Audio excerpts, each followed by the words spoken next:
rides a bicycle, I suggest a drive-to restaurant where the food actually drives to where you are. And I'm not just talking about plain old delivery where all you get is soggy fries and lukewarm attitude. I mean an actual kitchen on wheels.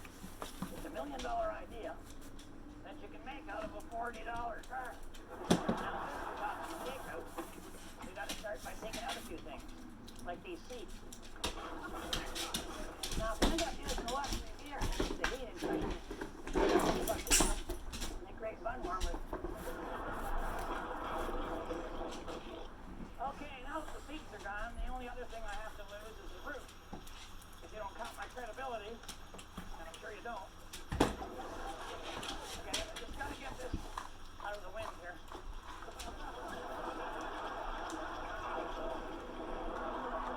Okay. Just make sure what happened there. I must have blacked out.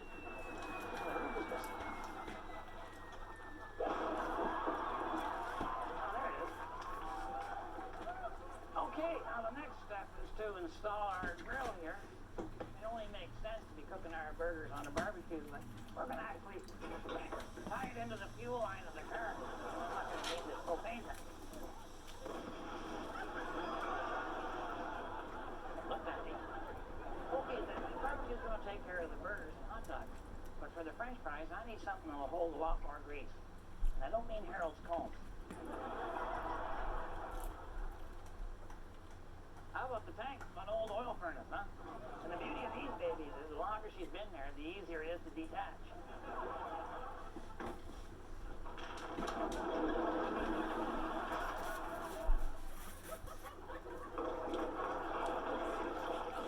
Okay, now, for your french fries, you really want to have those pre-cut before you hit the road. You could slice them by hand, but for a job this big, I prefer something a little faster. I'd say a wood chipper.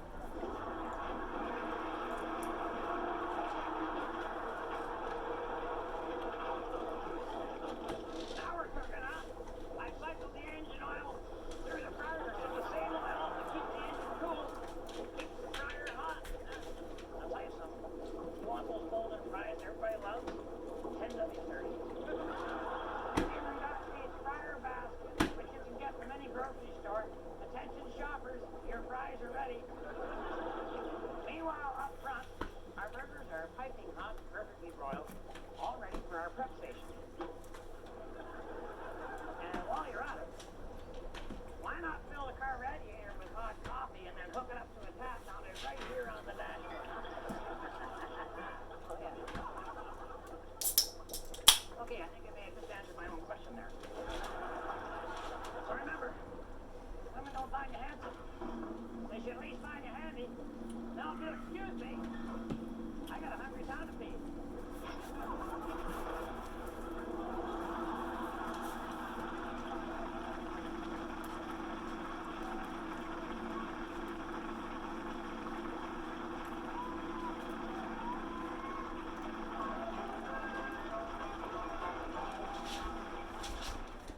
Hey, I want to tell you about my brand new book. It's my Woulda, Coulda, Shoulda Guide to Canadian Inventions. We got some real inventions in here, important stuff, you know, like IMAX and cardiac pacemaker and insulin, great stuff like that. But there are also some woulda, coulda, shoulda inventions, things that should have been invented that weren't. One guy created lunar panels, for example. We got a sewage cannon in here, stuff you wouldn't have heard about and probably preferred it that way, but you're going to get them in this book. It's also available as an audiobook if you like listening more than you like holding. But whatever way you want it, it's available. You can get it at Chapters, you can get it at Amazon, you can get anywhere books are sold, and I guess a couple places that they are. Check it out, my Woulda, Coulda, Shoulda Guide to Canadian Inventions.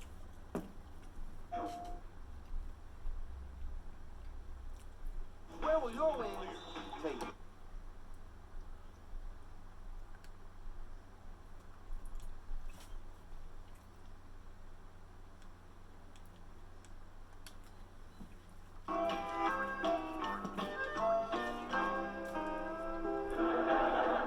It is autumn, Thanksgiving weekend. Friends and family gather around the TV. Friday night a basketball game, Saturday 3 college football games, hockey at night. Sunday 4 football games, some stock car races, and a basketball game. Monday, Thanksgiving 5 weekend. football games, the Belgian Grand Prix, and 2 hockey games. We really do have so much to give thanks for this year.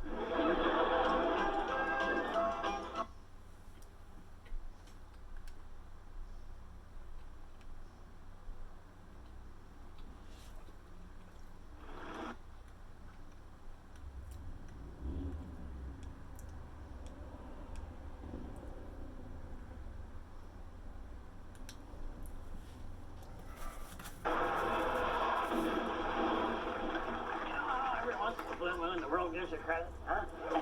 Happens to me once every year.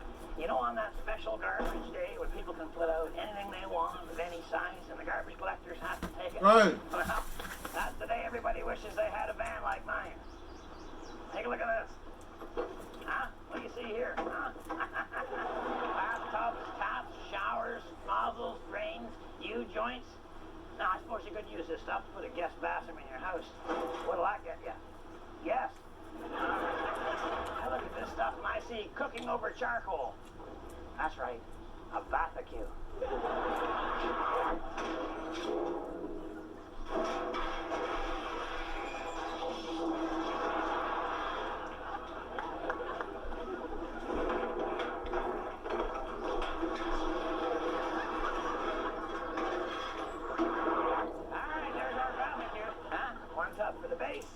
Barbecue and one for the lid. Now all we gotta do is add a hinge on there, so the lid will open up this way.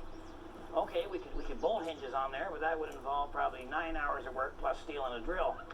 Instead, I recommend the handyman's secret weapon, duct tape. There you go. Give her a try here. Oh man! I'll tell you, you raise that up and down a few times cooking the steak, you're gonna work up an appetite. Something to hold her open. You know, there we go. The sauerkraut rod on the door. There we go. All right, now, what is the most important step when you're building a barbecue? Hey, before you fire her up, you really want to get the bath mat out of there. Otherwise, you can get yourself a bad case of athlete's food. Okay, now the big question. Do we go gas? Do we go charcoal? Charcoal is real good, you know, because when you got it all done, you can sweep the ashes right down the drain. But today, we're going to go top drawer. We're going to build a barbecue that's going to be a gas grill. Isn't that something? Huh? We got the copper pipes there carrying the gas, and we got shower nozzles as burners. All right, now they're all hooked up to our propane unit here. Buy in bulk. You're going to save big. Eh? Well, I guess it's time to fire her up, or in this case, hit the showers. Hang on, I could use a little extra coating of duct tape. There we go. There we go. That's fine. Tell you another feature of this unit. It's got the electric sparker on it. Alright, now I've added a few features to her there. I got the cheese slices all ready to go. You want to limit your guests, maybe 2 slices a piece on that. And then we got the shower rack here with our shampoo bottles, but I've emptied them out and I put the ketchup in this one, I put the mustard in this unit, and I got the special barbecue sauce in here. Here's an extra little feature I added. A little cold water tap there hooked into a cold water shower, kind of deal with the flare-ups, you know, kind of keep the flames down in there, because I'll tell you something, nothing takes the fire out of your loin chop like a cold shower. All right, you're asking what's cooking? Well, come take a look. Look at that. Is that beautiful or what? You got the hot dogs on there, and over in here, of course, we got our chicken. By golly, I think, you know, everybody loves a burger, don't they? Huh? Either plain or, hey, let's go first class here. Throw a hunk of cheese on there. Oh, we got our condiments in this area here, and I'll tell you something. You got to remember, the women don't find you handsome. They should at least find you handy. Look at that. There's an American standard. Hey, Canada. Diabetes and obesity can increase your risk of cardiovascular disease, but there are ways.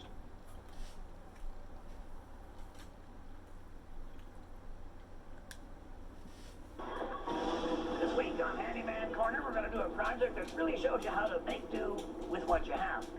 Now, what I have is a leaky roof. Okay, a lot of people will go up and try and fix that leak.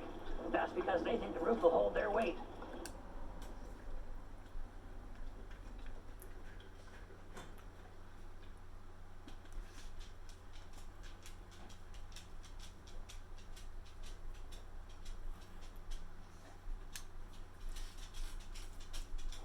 You know, all the great great chefs in the world are men.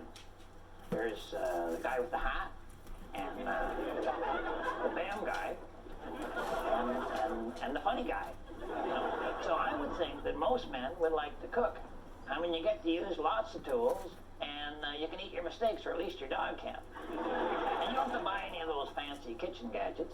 You can use the equipment you already have. Like, why would you need a mixer if you already have a grill? You reload your nail gun with toothpicks, you're ready to make hors d'oeuvres. Where are you going, you wiener?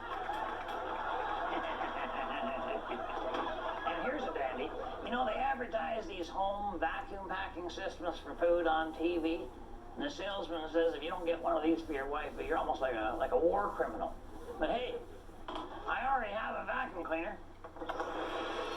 All I gotta do is suck the air out of the bag.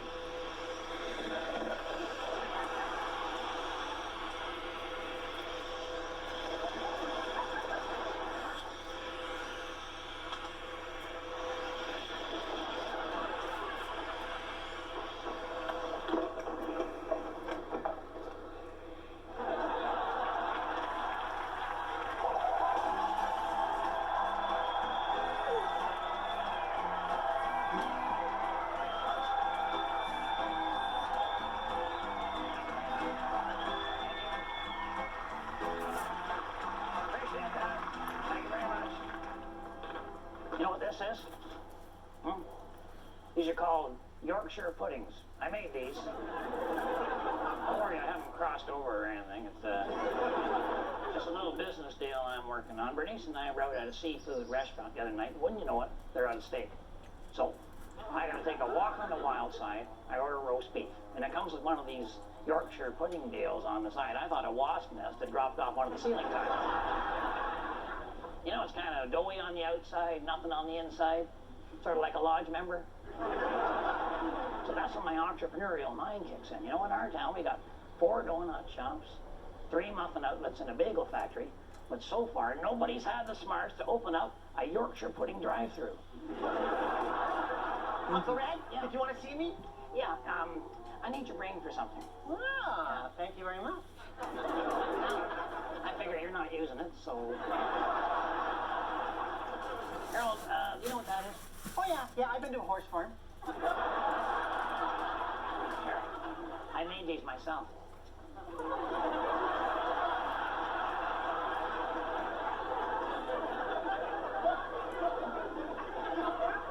You must eat a lot of oats.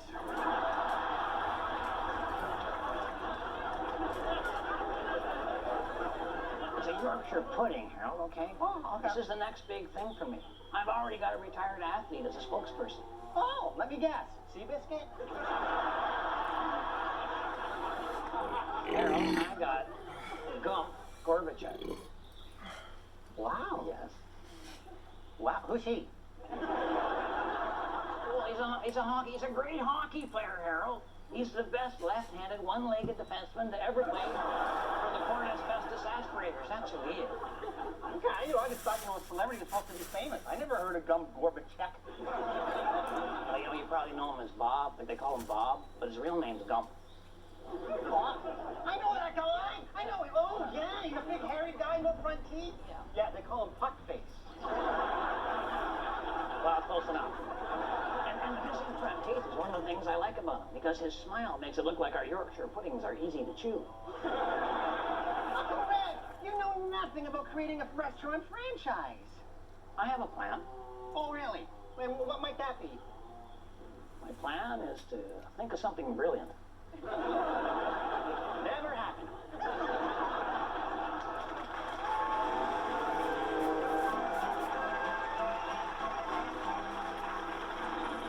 It's time for the Possum Lodge word game!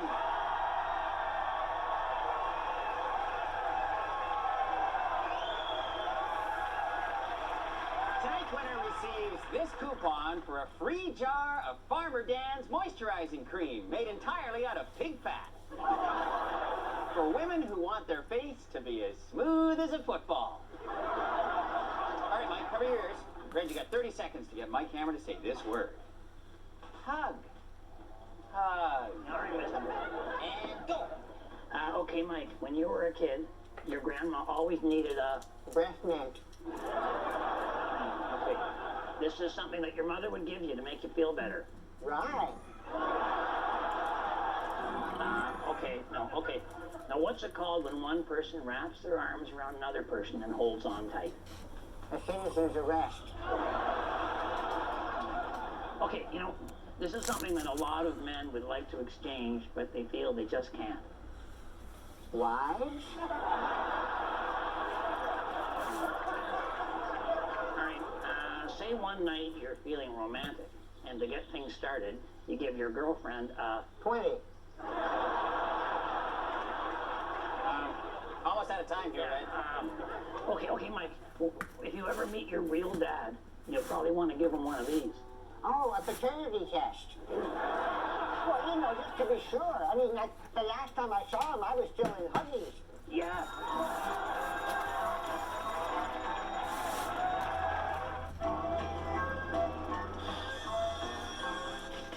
If you want to invite friends over to your house, but it's too small, or your friends are too large, you got two options. Move to a bigger place, or put an addition on your current one. Now, I don't know a lot about buying real estate, but I do have an idea for an addition that's fast, easy, and best of all, requires no construction. That's right, we're talking prefab. Now, prefab comes from the Latin phrase prefabricatimus. Pre means before, and I believe fabricatimus means think things through. So before you think things through, get yourself a few rolls of duct tape and a little imagination. Oh yeah, and a bus. Hope you're not thinking things through. Remember,